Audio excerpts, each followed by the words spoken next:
G'isht terguncha toqatim yetmadi, g'ishtni o'zi ham yetmadi. Hozir g'ishtga bor boshqa qil. Penabloydan ko'pi bormi menda? Penabloydan tagini bekitib qo'ymoqchiman, ustidan plesniklar bilan shuvab qo'ymoqchiman o'zimcha. Bitta oqqa bo'yab qo'ysam menimcha chiqib ketmasa kerak, yevormasa kerak. Buncha g'ishtni. Qochib ketadi desang.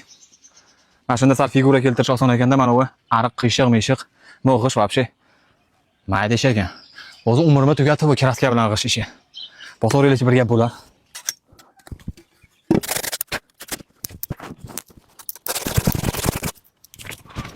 Konsultasi mana shunaqa chiqar ekanda buni.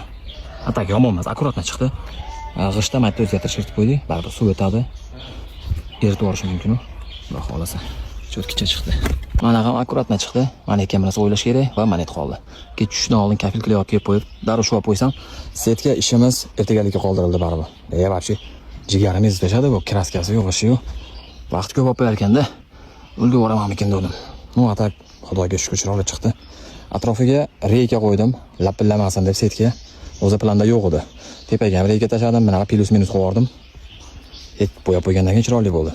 O'ylayapmanki, yashil setka qo'ysam menimcha chiroyli bo'ladi. Yashil xuddi tubet, taylariga gazonchalarni ekib, ariqchalarga chiroyli qilib drenaj qilib bersak, xudo xolasa, va keyingi etaplarimizda nasib bo'lsa. Atak yomon emas, xudo xolasa.